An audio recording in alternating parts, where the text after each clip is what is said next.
ఎన్టీఆర్ కారణ జన్ముడని టీడీపీ నాయకుడు కోణాల కృష్ణ పేర్కొన్నారు. కాకినాడ రూరల్ మండలం సర్పవరం జంక్షన్లో ఎన్టీఆర్ విగ్రహం వద్ద తెలుగుదేశం పార్టీ సీనియర్ నాయకులు కోణాల కృష్ణ ఆధ్వర్యంలో అన్న నందమూరి తారక రామారావు 102వ జయంతి వేడుకలు ఘనంగా నిర్వహించారు. కార్యక్రమంలో భాగంగా ఎన్టీఆర్ విగ్రహానికి పూలమాలలు వేసి నివాళులర్పించారు.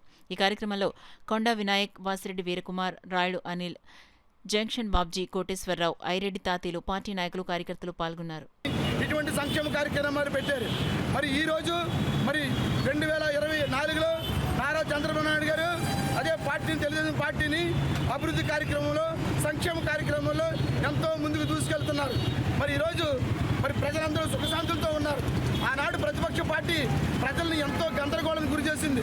ఎన్నో విధాలుగా తప్పుడు కేసులు పెట్టి ప్రజల మీద అందరినీ ఇబ్బంది గురి చేసింది. మరి ఈనాడు మంచి పరిపాలన అందించిన తెలుగుదేశం పార్టీ నారా చంద్రబాబు గారికి, అలాగే లోకేష్ బాబు కూడా ధన్యవాదాలు తెలియజేసుకున్నాం.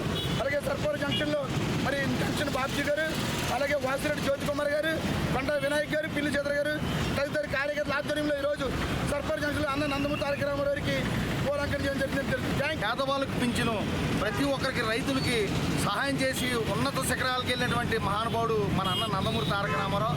ఈరోజు ఆయన జయంతిని స్మరించుకుంటూ ఆయనకి ధన్యవాదాలు తెలియజేస్తూ తెలుగుదేశం పార్టీని ముందు నడిపి ఈ రాష్ట్రంలో పేద ప్రజలందరికీ కూడా అందరికీ ఆస్తులు హక్కులు కల్పించి, ముఖ్యంగా మహిళలకు మగవారితో సమానంగా ఆస్తి హక్కు కల్పించిన మహానుభావుడు అన్న నందమూరి తారక రామారావు.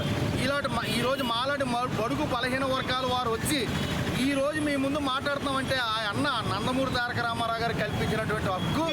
ఇటువంటి నాయకుడు జయంతి ఈ భూమి ఉన్నంతసేపు, ఈ ఆకాశం భూమి ఉన్నంతసేపు ఎప్పుడు జరుపుతూ ఉంటారని ప్రజలు తెలియజేస్తూ